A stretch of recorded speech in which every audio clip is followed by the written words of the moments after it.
There he is.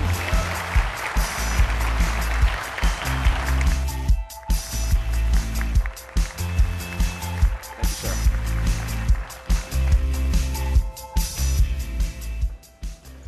Good morning, everybody. Wow, what a crazy, crazy scene this is, to see this sea of people.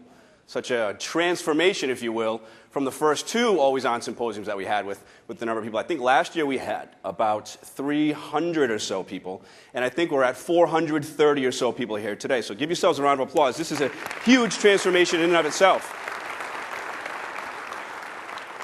It is my great pleasure today to open up for this day of transformation. And the idea here is for me to broaden your minds and get you to think about why is it that you may want to even consider transformation, investing this time, and not just here, but also what are you going to do beyond the time that we spend together today. Now, I believe that this is going to be a great day, and I'll tell you the big reason why. When I got up this morning and I got dressed, I was actually able to tie my tie the perfect length first try. Come on, all you guys out there, you know how hard that is, especially a new tie that you haven't used before. Now, contrast that with my friend Miguel Ferrer over here. Miguel, will you please stand up? Miguel is not having the best day today. In fact, Miguel went to pick up one of his clients to actually bring him to the symposium this morning, and he forgot his shoes. He showed up in his slippers. True story. He actually had to go out and buy shoes before he came to the symposium today. So not a good start for Miguel. I'm hoping that I'm going to have a better start here. So as Andy stated, the theme for the day is transformation. And when we talk about transformation, we're talking about things that are forward-looking. It's about changing what we are today into something that is more meaningful and more impactful tomorrow. So as I start to consider, my slides are not moving.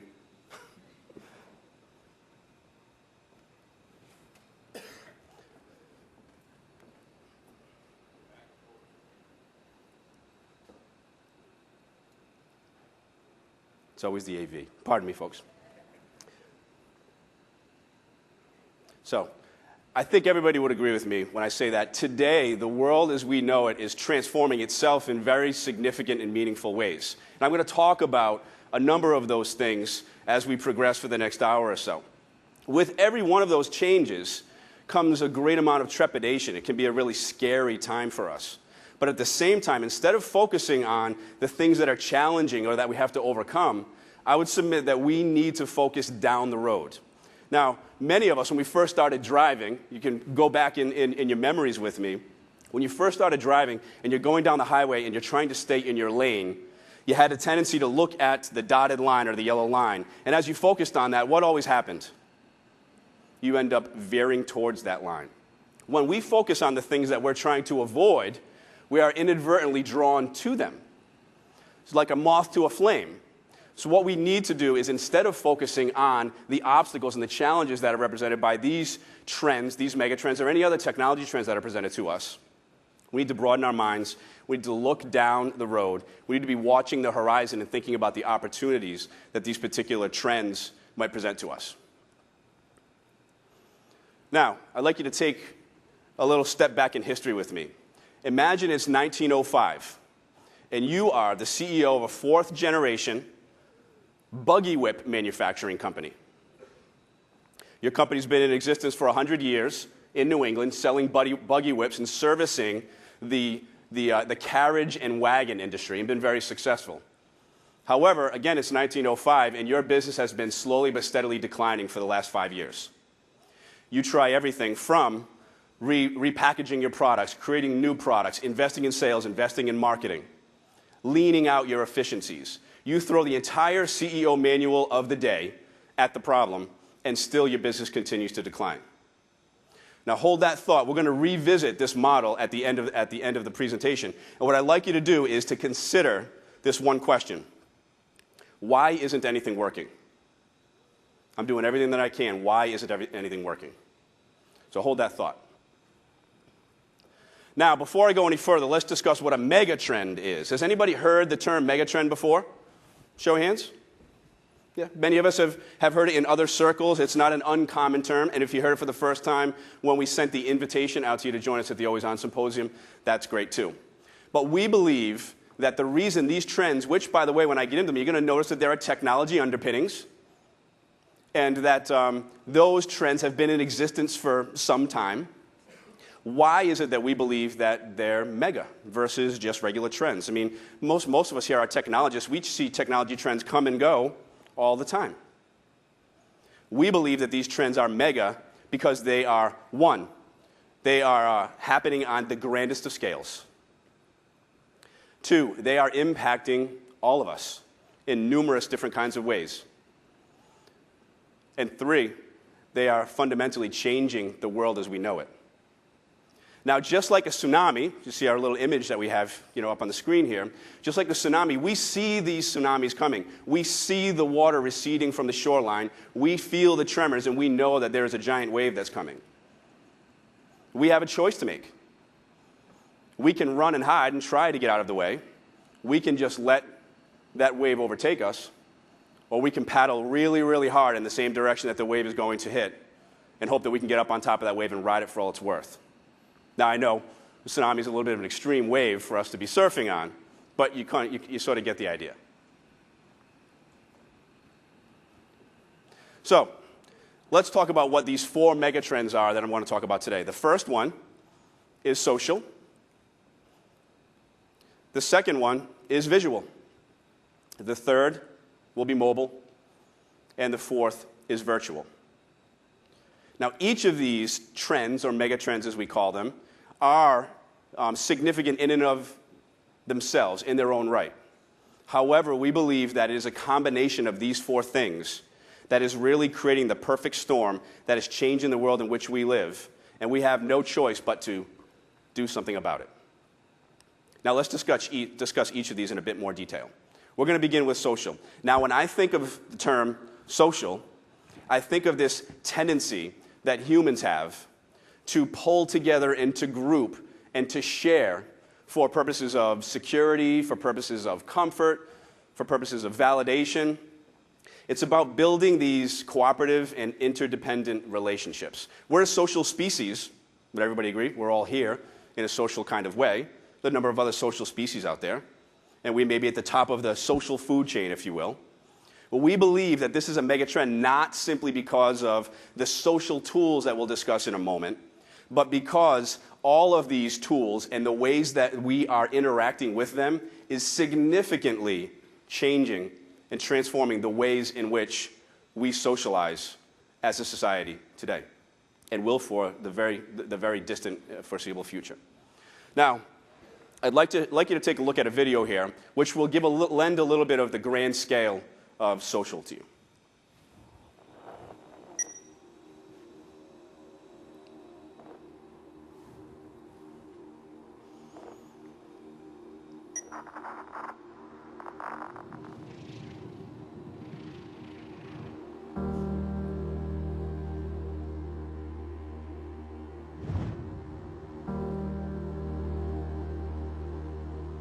Right now, there are more people on Facebook than there were on the planet 200 years ago. Humanity's greatest desire is to belong and connect. And now we see each other. We hear each other. Grandpa, I love you. I love you. Why want to take a picture? We share what we love, and it reminds us what we all have in common. Dug out alive and well after 7.5 days. If you believe in yourself, you will know how to ride a bike. Rock and roll! So now technically your device is on. Yeah? Oh, that's exciting! And this connection is changing the way the world works. Governments are trying to keep up. No, we can't test the freedom. And older generations are concerned. Many people are very concerned about tomorrow. They could get worse next year. The game has new rules.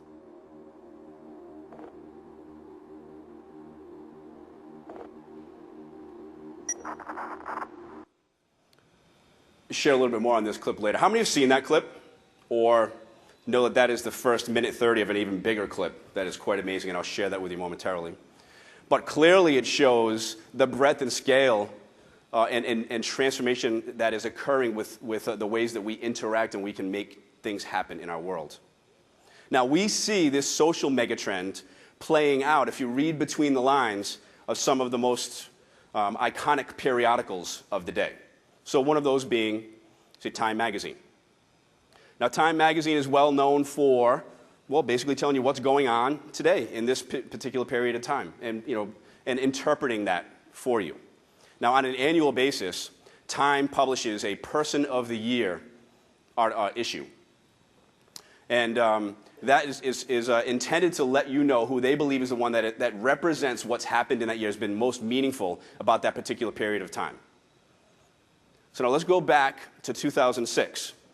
Is there anybody in the audience that can tell me who Time's Person of the Year was back in 2006? You. Me? I didn't get the memo on that. That's kind of cool. It was me, though. But actually it was. It was you. It was all of you. It was me. It was all about how the internet and technology is enabling each and every one of us as individuals to be a bigger part of the world and to be very impactful, and that the power that was at our fingertips was extremely compelling.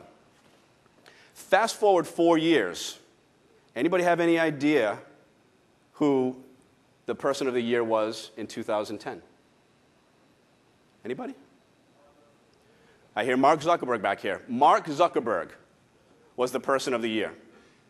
Mark Zuckerberg's got some good things going on, I think we would all agree, right? In fact, I think Mark Zuckerberg's next magazine cover is going to be Fortune magazine. He's got, Facebook is doing awfully well, about to go IPO at $100 billion, a 7-year-old company. Pretty incredible, right? But in 4 years' time, from you being the Person of the Year to Mark Zuckerberg, the emphasis, or the essence of what was happening at that particular time was about us, more so than just about the individual. Facebook is a manifestation of how we have are all evolving and coming together in a much more different and dynamic and social way. Does anybody have any idea what this year's Person of the Year was? It was the protester. From the Arab Spring to the Occupy movement, and now bringing back that first minute 30 video that I just showed to you, there's a significant movement that's going on right now called Kony, K-O-N-Y, 2012, where the world is coming together, leveraging social platforms to make a difference in areas of the globe that normally we would not be able to have an impact on. The protester is about the fact that all of this social change, all this social transformation is enabling each and every one of us to make a difference in the world. Pretty impressive, pretty compelling thing. Now, as we said, Facebook is a very interesting manifestation of this megatrend of social, as I mentioned. So I have a quick little question for you. If Facebook were a country, it would be the 12th most populous country in the world. True or false? Show of hands. Who thinks that's true? And the rest? Who thinks it's false? The rest thinks it's false. This is actually a false statement.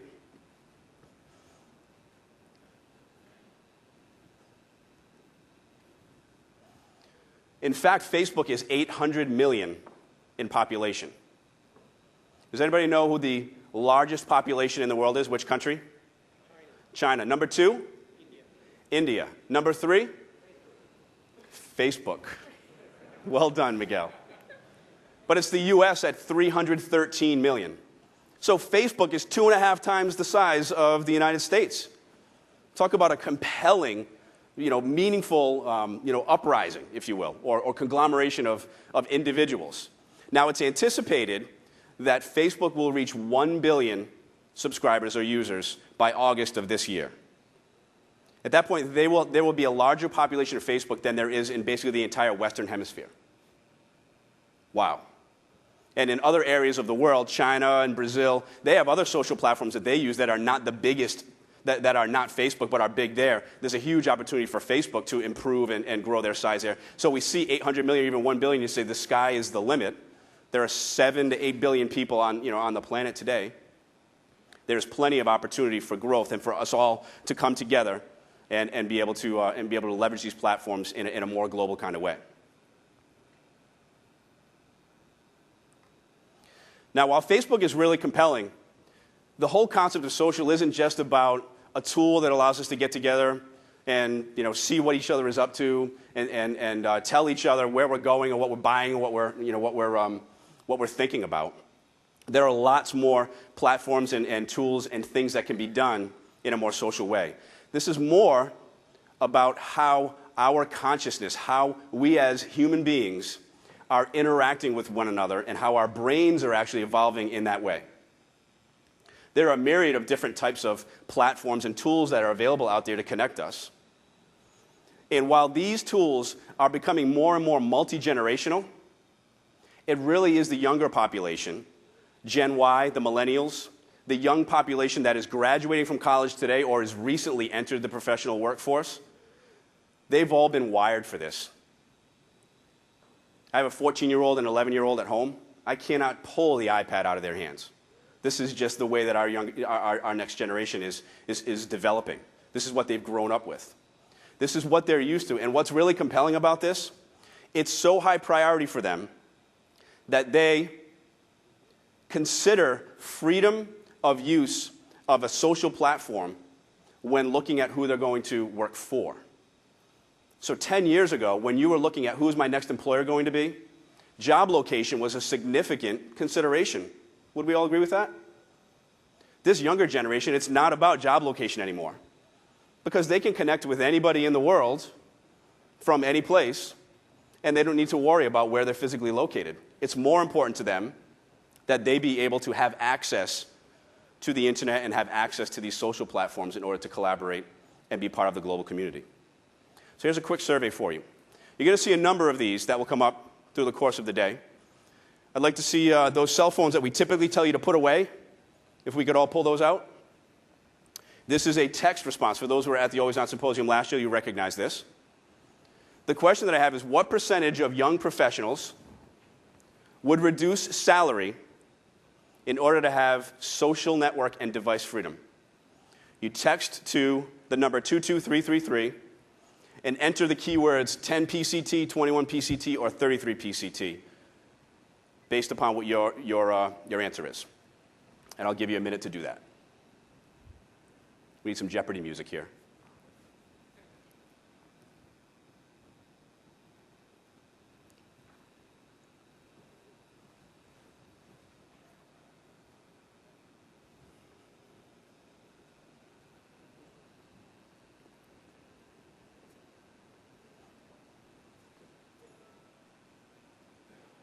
Well, certainly most of you are thinking that it's bigger, it's significant.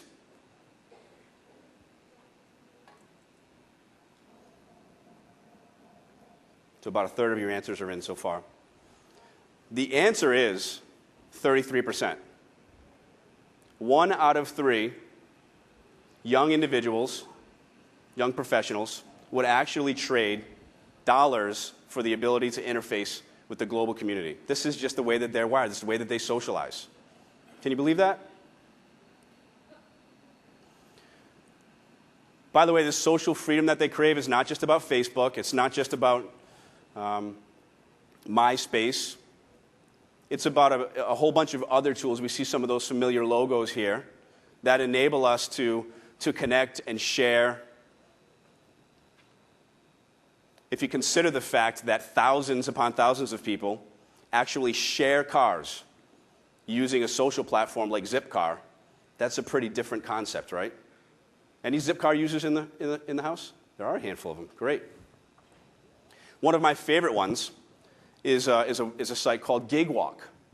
And GigWalk enables any one of us to go online and enlist a global workforce to accomplish tasks for us in the localities without having to employ them ourselves. I have research, I have some tasks that need to be done in different pockets of the world. I can break that work down, publish it out to GigWalk, and they get paid. People who are members of the GigWalk network will grab those tasks, complete them, and then submit the answers back to you. So I can have a global workforce without ever having to actually employ them. Now that's compelling. That's really powerful. Now,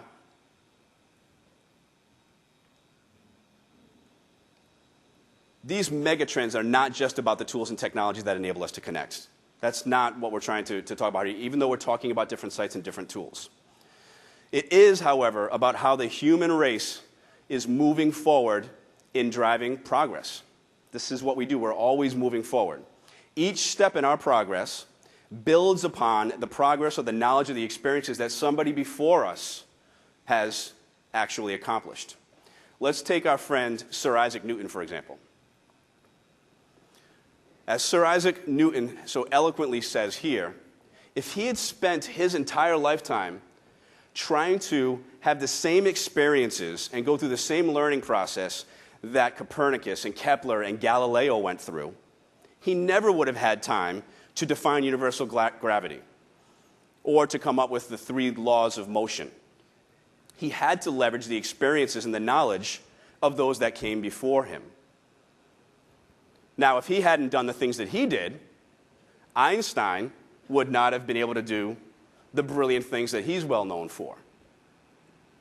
We would not have had space travel. There would have been no such thing as a shuttle program if we had to spend our time relearning everything that somebody has already experienced. And we also, if we did not have that space travel, we wouldn't have another sharing platform, a global sharing platform in the International Space Station. So as you can see, this concept of sharing is really at the core of the social megatrend. Now, we've all heard the term, necessity is the mother of invention. I would submit that sharing is the grandfather of progress. We share our previous experiences, we share our knowledge, we share what is parts of us with the generations moving forward, and that's how we continue to progress. This megatrend is accelerating that sharing and that progress. I recently heard it said that in the 1900s, human knowledge doubled about every 100 years. At this particular time, human knowledge doubles every 2 to 3 years. And that's because we're all so connected and we can share and learn from one another in a much more rapid and scalable kind of way. So why should we care about this? Basically, it comes down to the most basic elements of business of our organizations, and that's people. People are our customers, people are our employees, people are the partners that we work with every day. As more and more people transform in the way that they want to interact with one another and they want to share their experiences and grow, we as organizations have to embrace that and leverage that and explore the possibilities and the opportunities that that represents for us. I predict that within 5 years, every organization in this room, or at least the majority of the organizations in this room, will be leveraging a social platform of some kind to do business. And I don't mean just having a Facebook page for your company. Let's talk about the next megatrend. Next megatrend is visual. Now, the thing that I love about talking about visual is once again, it gets back to the real humanity of things. We as a species are primarily wired for visual interaction and visual stimulus. Going back as far as can possibly be conceived, we've learned from one another, we've communicated with another, even before we had a language, simply by observing those around us and the things that they did. This is really the power of visual as a megatrend and something that we need to embrace. In fact, we're so hardwired for visual that we can actually trick ourselves into learning things or forcing our bodies to believe we've experienced things that we truly haven't by applying visualization techniques. Here's an example. If we can liberate entrepreneurs and inventors and make their technology available to the public, we'll be improving America in a way we can only now barely imagine. Wasn't the GOP program to hand out computers to the homeless a complete disaster? Well, I'm glad you brought that up. Bill? Good afternoon, ladies and gentlemen. I'm Bill Stenson. Now, with budget cuts, government-subsidized housing is out of the question. But we have come up with a revolutionary low-cost solution. Behold, the Habitat 2000. With this virtual reality helmet, we can create the illusion of a home, a family, food, money, security, all at the flip of a switch. Now, with us today to help demonstrate this miraculous device is Johnny Immergut. Johnny, would you please tell us where you've been living? Outside. Not for long, my friend. Okay. Now, ladies and gentlemen, if you will please turn your attention to the monitor, you will see exactly what Johnny is seeing. The American dream. This is all mine? It's beautiful. Hello, honey. I've missed you so much. How was your rewarding and high-paying job today? High paying and rewarding. Something smells good. What's for dinner? Your favorite Thanksgiving turkey. Yeah. Boy. Give it back. Jeez, give it back. Well, Johnny, what did you think? Was it real? Yeah, it was real. They're about to serve the turkey. Give it back. Come on, John. Oh, God. Our new virtual housing program can turn any alley into a split-level ranch with 2 baths and any fire escape into a spiral staircase. Also, these helmets are equipped with a homing device so we can track and monitor these people for tax and census information. You know, apparently these people don't have bank cards. Boy. I'm virtually stuffed. I haven't eaten like that since Thanksgiving at the mission. Well, it's been an hour. Care to join me in the jacuzzi, my dear? Why don't you jump in and see if it's hot? Okay. How about a cannonball? So, I'd like to thank Dr. Stinson for his wonderful invention, which we think is our final solution to eliminate the homeless. Problem. Homeless problem. I love that video. Cracks me up every time. So while that's a funny little tongue-in-cheek rendering, the point that I want to make is that visual is incredibly, incredibly impactful. It's primal. It actually feeds into our brain faster and in a more meaningful and compelling way than any of the other senses that we could employ. Now, when we read something in the news or we hear something on the radio, it's not nearly as impactful as actually when we see it. So would it have been as impactful to simply read about the UC Davis pepper sprayings that happened during the Occupy movement a couple of months ago? I don't think so. Basically, because we could all see it, somebody happened to be there with a phone, no less, to record it, and that footage made it across the globe, we felt more closely tied to it and were much more impacted by that particular instance. In case you have any doubt of how powerful visual as a stimulus, think about how much we long for visual stimulus or visual interaction when we don't have it. Give some thought to the things that we can't do, the interactions that are just not possible without visual interaction. Our learning is much more enriched and much more scalable and capable when we have visual stimulus involved. Visual bridges generation gaps. If you talk about technology being problematic for the senior citizens, when we make it visual, now those interactions and leveraging of these platforms is much more palatable and more comforting for multiple generations. And we have this desire, this innate desire to share things that we've seen. We tell stories on Monday morning, or we tell stories on Wednesday morning about riding the mechanical bull at Toby Keith's over here last night that I heard some people were out doing last night. So when we get to see things, and by the way, there's a bunch of videos that are floating around on people's phones from last night if you want to have some high comedy. It was actually really amusing. But anybody can record the news now and make it available, and when that news is available in a visual kind of way, it is believable. Seeing is believing. Now, this visual megatrend is accelerating because a number of technologies are really making that possible. So the pervasive and affordable nature of the internet and internet bandwidth, combined with cost-effective vehicles for streaming, video conferencing, and sharing on almost any type of a device, is what's made visual much more of a mega trend today. Share with you a couple of interesting facts about YouTube. YouTube actually streams 4 billion, billion with a B, videos per day. I could not believe that stat when I first heard it. 60 hours of video footage is uploaded every minute to YouTube. So if we don't believe that this trend towards visual is a compelling one, those stats speak, in my opinion, for themselves. So the trick here is we also have to understand that all of this visual content is also going to quadruple the amount of traffic on the internet by 2014 or so.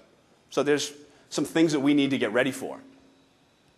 And we don't even really know what's next. Perhaps it's the Habitat 2000, as we saw in the video earlier. So why should we care about visual as a megatrend?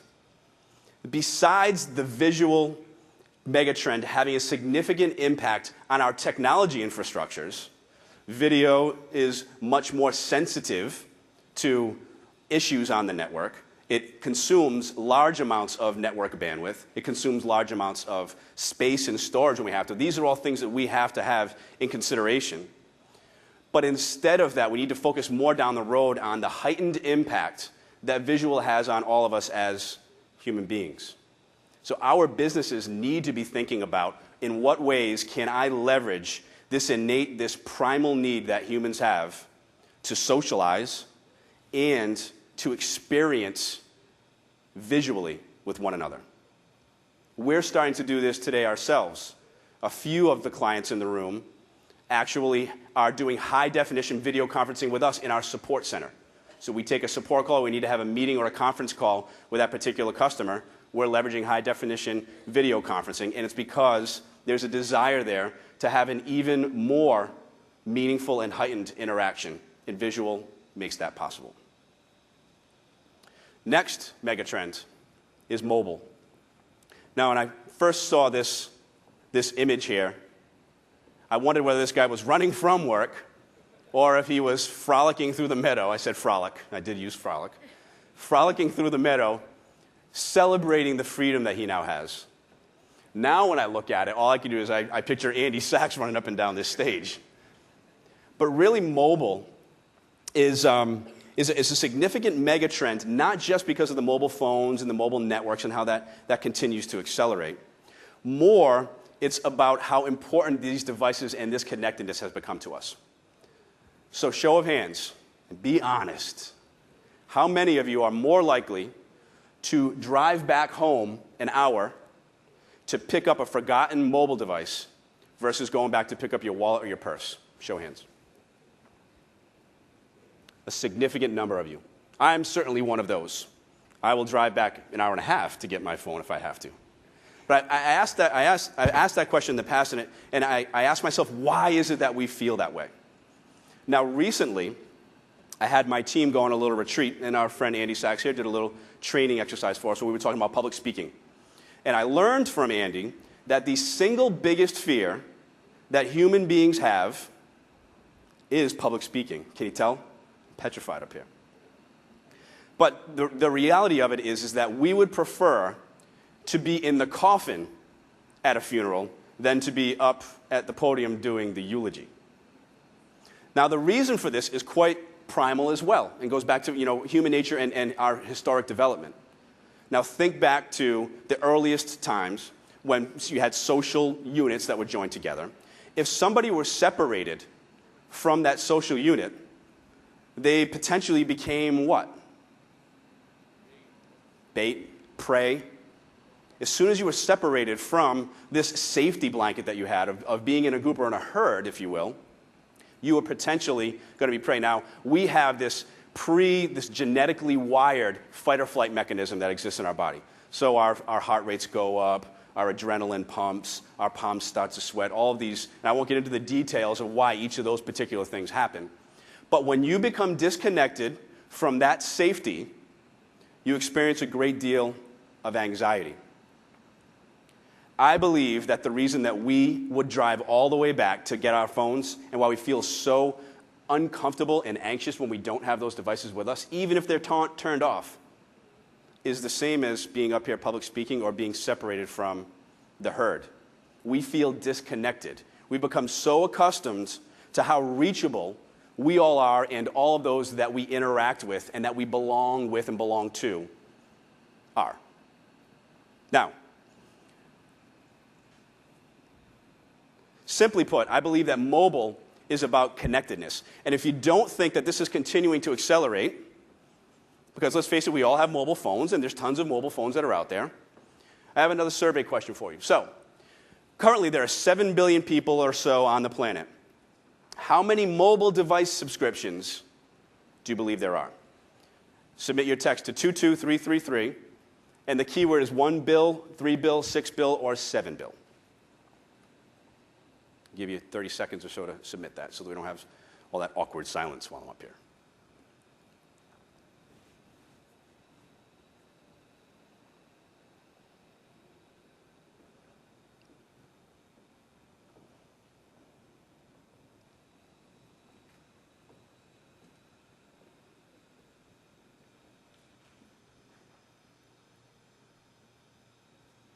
Is everybody texting? Those mobile devices working?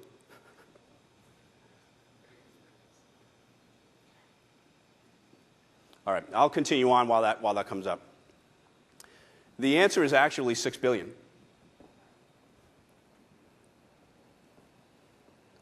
And if you don't believe that this continues to accelerate, because that sounds like an awful lot of devices, 7 billion people on the planet, 6 billion mobile devices, so what more potential could there be? Consider for a moment that on this planet, there are about 4 babies born every second. How many mobile devices do you believe are sold? How many believe it's 4? How many believe it's 10? Around 10.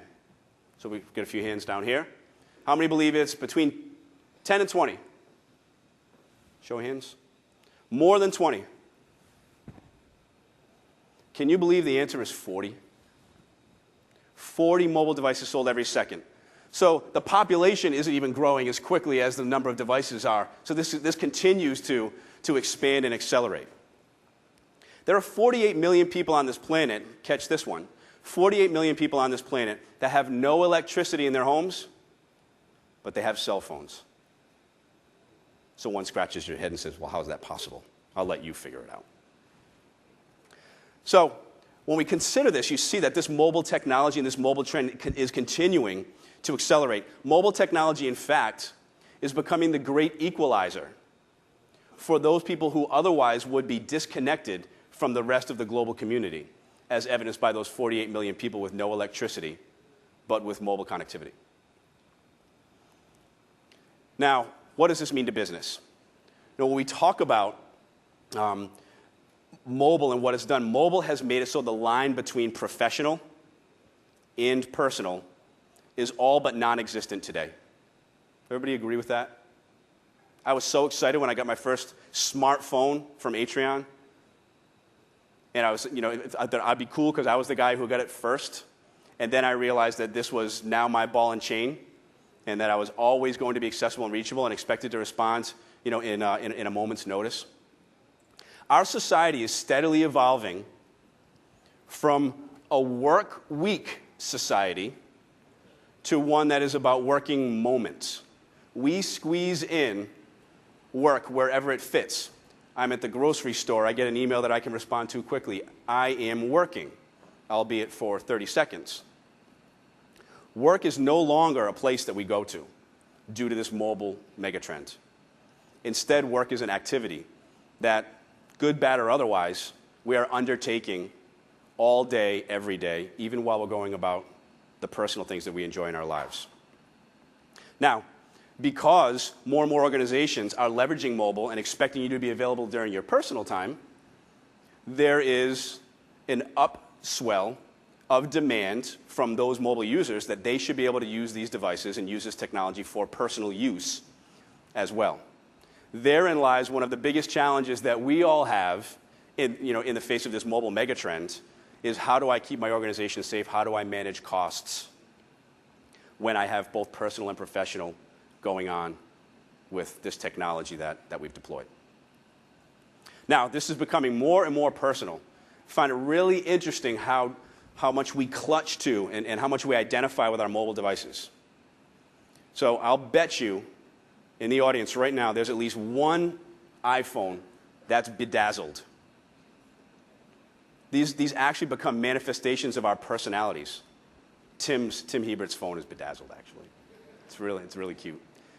Interesting thing was last night at dinner, I was having a conversation with an individual, and phones come out, and one of the phones, an iPhone, had an interesting case. It was a really cool-looking case. And as she was talking about the choice that she made for it, it was a white and gray case, and while she was at the store, she actually contemplated getting the pink case instead. But she chose not to get the pink case because she had trepidations about what would the reaction be to the other professionals that would see her with a pink phone versus having just a standard white, and she thought she'd get a lot of ribbing from her peers, if nothing else. So it really becomes something that we identify with. We have insecurities about it. We get comfort from it. But this whole mobile megatrend is truly, truly transformational to all of us as human beings. What we need to do is we as organizations need to figure out how do we leverage this to be more and more impactful for our businesses. So why should we care? Certainly, as this continues to accelerate, as I mentioned before, we're going to have this cost management and performance and security and compliance and all of these issues that we as technologists are accustomed to having to deal with. What I find really interesting about mobile is that not unlike most technologies that organizations invest in today, with mobile technologies, less than 70% of the functionality that's available on that platform is ever even used. You get these snazzy iPhones and Droid phones, and we use them for email, a little bit of web surfing, and for dialing, right? The power of that platform that sits in your hand is immense. There's a group called the Flurry Group that does research on web trends. They recently published an article that said that there is more web content consumed today by mobile apps than with web browsers. So what does that tell you?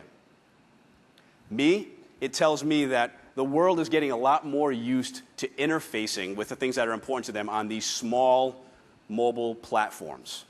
And it makes me ask the question, what could I or should I be doing in my organization to leverage that?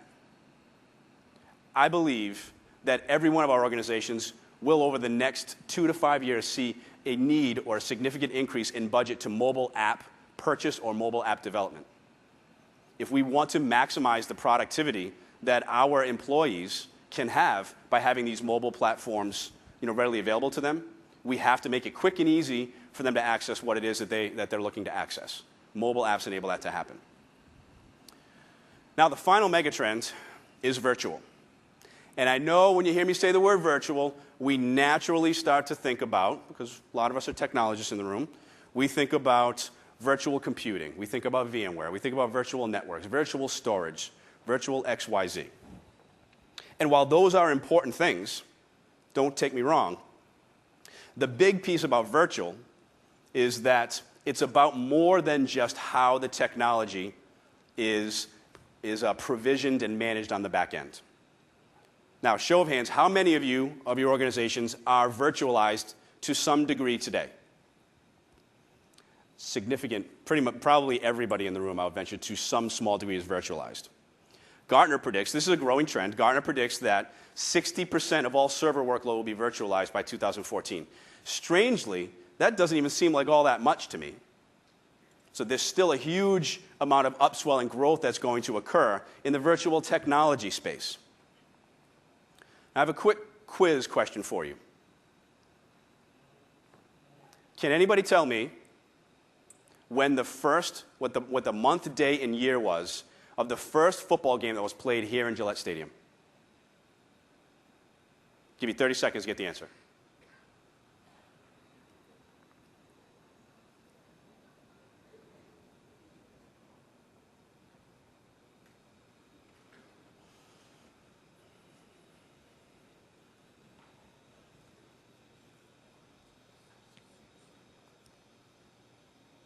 Five seconds. 4, 3, 2, 1. Anybody have the answer? We want to shout it out? No? Any answers anywhere? September 9th, 2002 was a Monday Night Football game against the Pittsburgh Steelers, and we actually raised the World Championship banner here because we had won the Super Bowl in the previous year while we were still playing at the old stadium. Now, that question's not all that important. In my mind, though, what is important is how did you go about getting the answer? So another quick quiz here. Let's see if the texting works a little bit better here. What did you do? Did you just know it? Did you call in a lifeline and phone a friend? Did you go to the library? Or did you Google it? So quick poll. I see Google coming up. Google, Google, Google. I know there's at least one person in the audience who knew it because I talked to him a couple of weeks ago and he was there. He was quick to point that out. But all of the answers we're seeing are Google. Isn't it interesting how, oh, and there's the one person who know it. If somebody would have gone to the library. There's a smart aleck in every audience. You know that, right? Especially when you have the anonymity of these submissions. Wait till you see one of the exercises later on in the day. That was going to be an interesting one. Now, what's interesting about this whole question, the way that we went about answering it, it's less about the answer itself. And what is compelling about virtual, in my mind, and the fact that it is indeed a megatrend, is we are evolving in the way that we think and the way that we interface with and remember and learn things. How quickly did we jump to our phones to search? I walked over here and I saw a number of people, instantly their phones were in their hands. Pretty cool to be able to have that kind of access to that information right at your fingertips, right? We don't even rack our brains anymore trying to figure out whether we know the answer. Google it. I mean, you know, how often do you see a company name become a verb in the English language? You know, talk about transformation. Now, we didn't really care about where that information came from. What we did care about was, could we find it? Where, how quickly, could we find it? How accessible was it? Can I get it faster than anybody else does? What's interesting about this is we had no concept whatsoever. It was a natural reaction for us to just go retrieve it out there.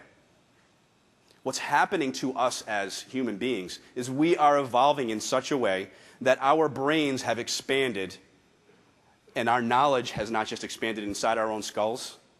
Our knowledge has expanded a billionfold due to our ability to connect in real time to virtually any piece of data or information that we want to have access to.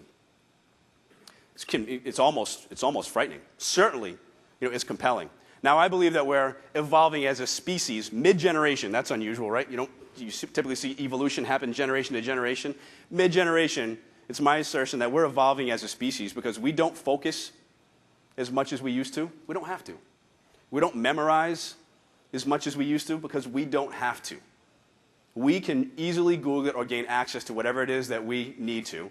And even when we do Google something and we pull an answer that we need to have into whatever context that we're looking to use it, we don't even remember it for later.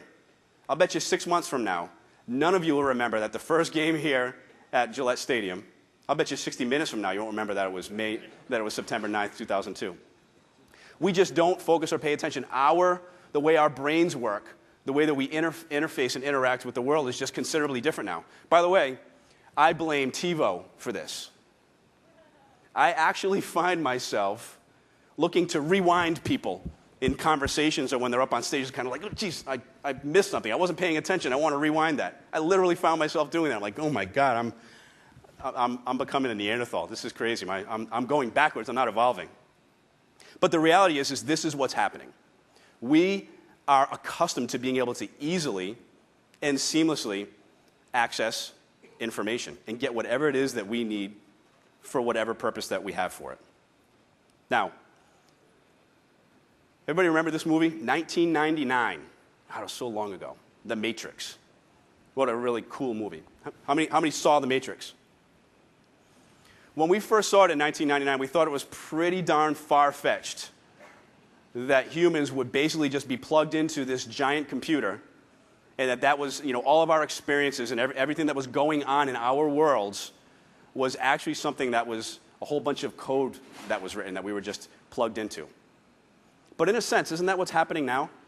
You're all not really here. You're actually lying on a bed plugged in someplace. I'm kidding. But in a sense, this really is what's happening. We, in our consciousness, are intuitively plugged in to the Matrix, to the internet, to Google, to our ability to access each other and any information that we need at any given time due to this virtual megatrend. Now, if that doesn't sound like the Matrix, being able to access all these things, I'll tell you another quick little fact.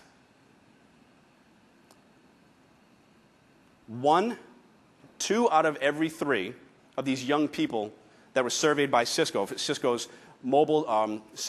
Global Technology or Connected Technology Survey, 2 out of 3 believe that mobile technology and access to the internet is the most important thing in their lives. 1 out of 3, catch this, if you don't think the Matrix is real, 1 out of 3 of them believe that the internet is as important as food, water, and air. It's the craziest thing. They would actually rather have the internet than a car. Young people. Talk about your mobility, your ability to interface and gain access to things. We looked at a car as a way to have freedom when we were all growing up. Now they look at internet access and the ability to interface with all these things. That's their freedom. Now, when we talk about virtual, what does this really mean? Why should this be important to us? Clearly, there's the technology, backdrop to this whole thing. What we have to be cognizant of, though, is that the consumers and our employees are expecting things to be easier and easier and more seamless. We need to think big about the possibilities here. Think about who it is that is going to benefit from what it is that we're bringing to the table, more so than the struggles that we have in the back end of provisioning and managing these types of things. I'll give you an example of somebody who thought really big. There's a grocer in South Korea that recognized that the majority or significant percentage of their customer base was mobile, was always working, and had a difficult time getting to the store to buy their provisions. So what do? To make it, they thought big, make it easy, make it seamless. They actually created virtual grocery stores on the walls of the subways and train stations. So you walk into a subway and a train station, all the shelves and the images of all the groceries that you would normally purchase are right there on the wall. You walk around with your phone and you do a virtual shopping. Scan, scan, scan. You pay on your phone and your groceries are waiting for you when you get home at the end of the day. Now that's thinking big. That's thinking about the consumer. That's thinking about how easy and seamless people want things to be, and how I don't have to cling to legacy shopping at a grocery store. Virtual just might be quite palatable today. Now, all 4 of these megatrends are significant and meaningful, each in their own right. What I believe is even more mega about them is that each of them actually magnifies and intensifies the others. What we have to recognize is that while they have technology foundations and technology underpinnings, this is much, much more about you and I. This is about people and how we're evolving as a species, the way that we want to socialize with one another and our expectations for how we do that, the way that we want to see one another, the way that we want to be able to do this from any place and we want to feel connected at all times. And finally, how seamless and easy and expected this all is. The world around us and all its people are being transformed by these megatrends, my friends. It actually brings to mind an interesting quote that I heard by a Canadian sociologist by the name of Marshall McLuhan. Marshall said, "We shape our tools, thereafter our tools shape us." Compelling thought. So I'll ask one more time, Why should we care about these 4 megatrends? I'm going to answer with a video clip.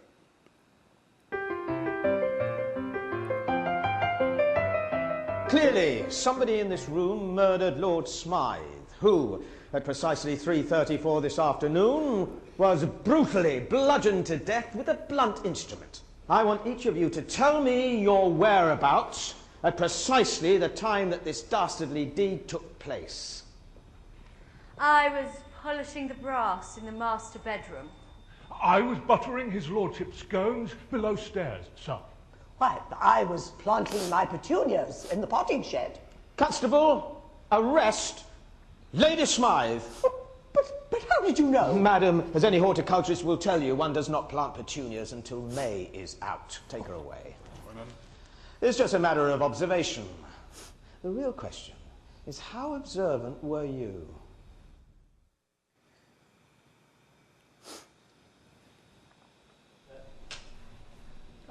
Action. Clearly, somebody in this room murdered Lord Smythe, who, at precisely 3:34 this afternoon, was brutally bludgeoned to death with a blunt instrument. I want each of you to tell me your whereabouts at precisely the time that this dastardly deed took place. I was polishing the brass in the master bedroom. I was buttering his lordship's scones below stairs, sir. Why, I was planting my petunias in the potting shed. Constable, arrest Lady Smythe.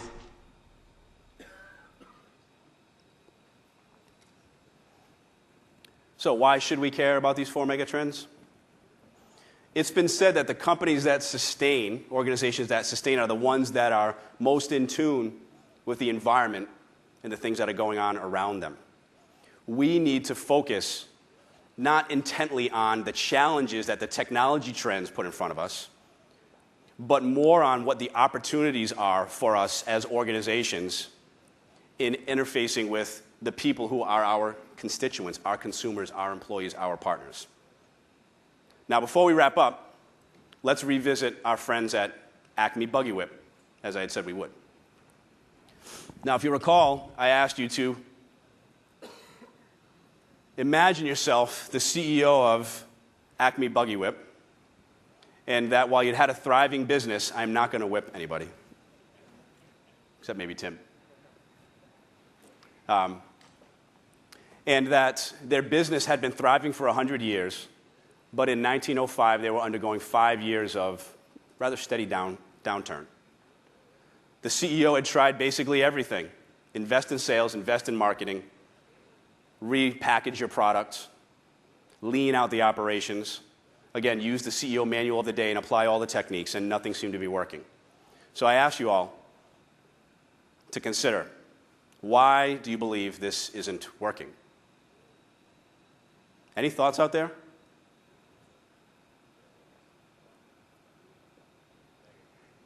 There is a significant megatrend that's happening at this particular time. The megatrend was the automobile. No longer did people really care to purchase buggy whips because they were not riding around in carriages and wagons anymore. Now, there were 13,000 companies that were servicing the wagon and carriage industry, making parts, making accessories, those kinds of things back in that time. The buggy whip industry is all but extinct. It's not completely extinct. I actually found one at a saddlery store. But it's virtually all but extinct.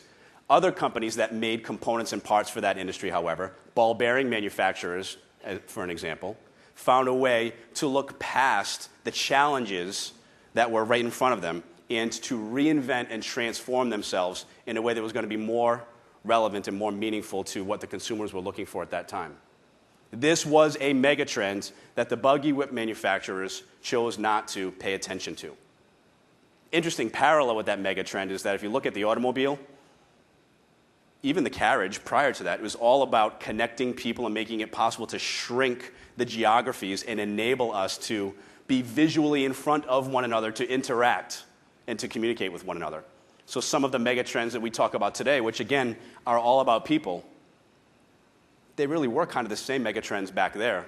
They were just manifested in the automobile.